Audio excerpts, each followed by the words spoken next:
New York allows the gas along the property. However, there is some understanding that the invasive, the practice of high-vol and hydraulic fracking would not be allowed on school grounds.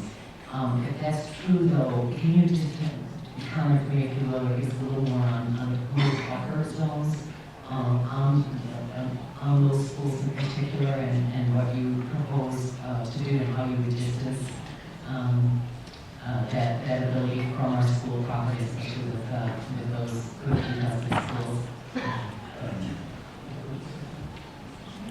The first setback from structures like schools and public buildings is 500 feet.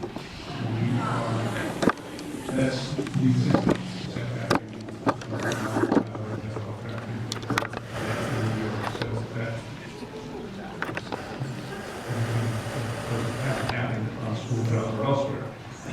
We are proposing an increase to 1,000 feet in the ground schools. This is one I'm sure I'll get in other conversations that begin to learn these issues. Really appreciate your comments. Thank you. Next is Assemblywoman Liston, or to close, actually. And we have with us, join us, Assemblywoman.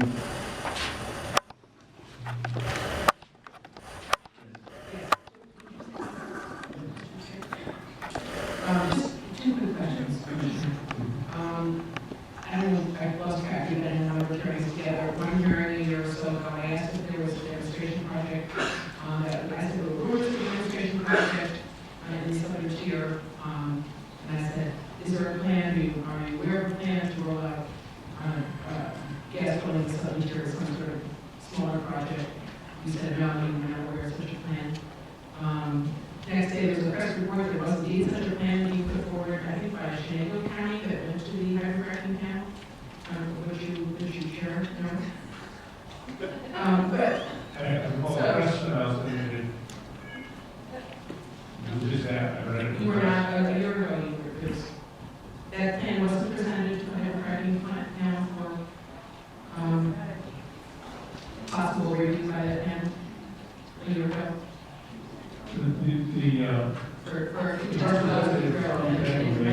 They suggested at any advisory committee meeting.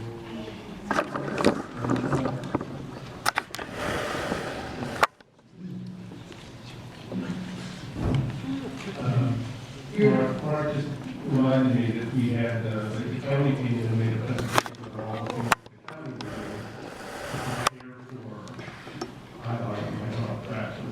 We spent most of the session on the things that they had done on the county level. Their plan to, anticipate the activity. Commissioner, is there now a plan to roll out 10 to 40 wells? So, we keep hearing again a lot of discussion about that. Is there a current plan at DEC or somewhere else on the local level that anything that you're aware of to begin to roll out drilling in southern tier? A demonstration project is one of the alternatives. It's considered the alternatives path to the DIS, along with 6 other alternatives. And let me, if I could just finish with this. You say you've been looking at other states. You have to, of course, looking especially closely at Pennsylvania. And I don't know if you're aware, but I'm told, and from pretty reliable sources and close sources, that there are 400 families in one county alone that have been had water delivered to them for the last 2 years. They've been living on delivered water for 2 years. 400 families in one county, Washington County, Pennsylvania. That's just one huge concern that I have in Pennsylvania. There are lots of concerns, of course. There are people all over Pennsylvania with water. We don't have good data because those agreements, of course, in order to get that water. Also, Pennsylvania, as you may know, passed Act 13. Pennsylvania law that put a part of which put a gag on doctors to talk about health concerns, to talk about people's symptoms, to talk about others, to share information with other doctors, and to try to get a better handle on what's happening with their patients. I'm greatly concerned when I hear that kind of thing. To me, this industry has a record of incompetence malfeasance. And in the case of Pennsylvania Law 13, where they put a gag order on doctors, which of course doctors are in court fighting, against their Hippocratic oath to not try to do the best they can by their patients. So to me, that's a corruption. I assume it's the industry, not the citizens of the state of Pennsylvania who lobby their legislature to say doctors can't talk to each other, you can't share information. I assume that push came from the industry.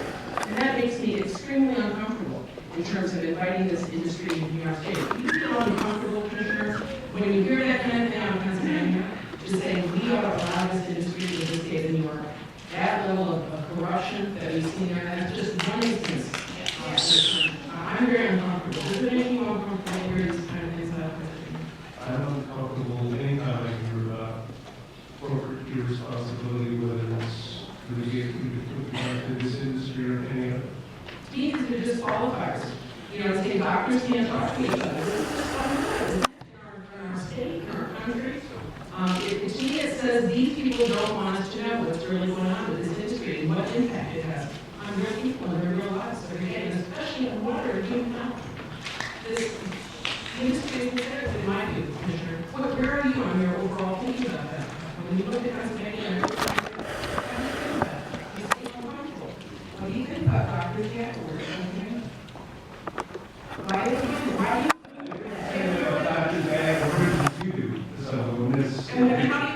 how does it make you assess the industry? When you hear something like that, how do you feel about saying, let's invite them to New York? I'm afraid that anything I say here will be taken out of context.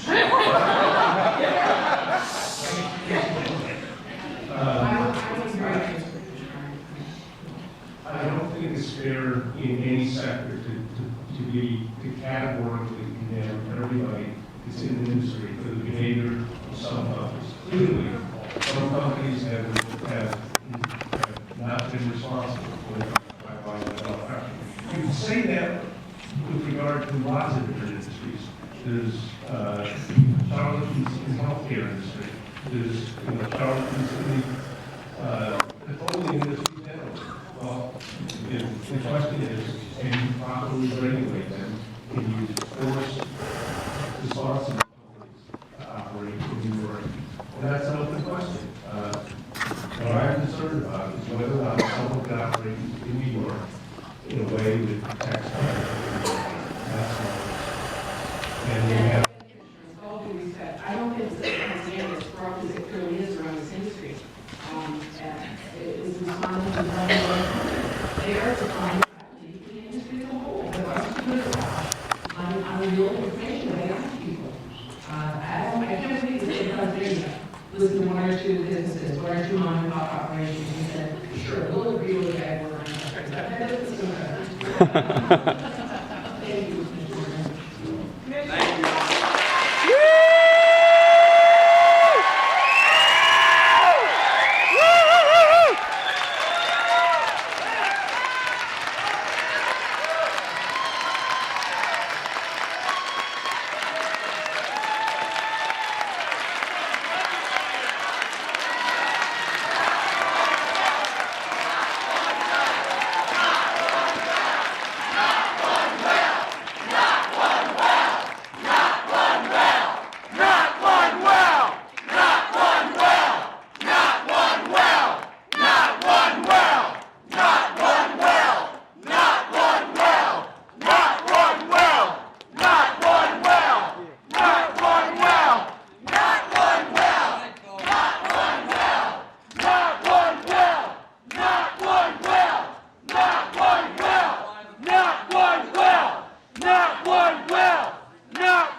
Good luck.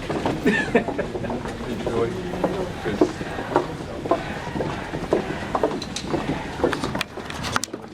Are you working toward February 13th for the SGEIS? Is that the deadline that you're working under for the SGEIS? I'm waiting for Dr. Shaw's help review. When that comes in, we'll dictate what timetable we're on. But in order to meet that February 27th regulatory deadline, does the department acknowledge that it has to release the SGEIS by the 13th, or is that off base?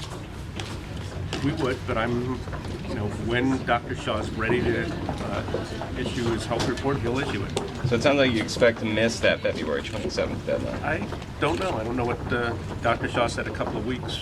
So I'm waiting for Dr. Shaw's report.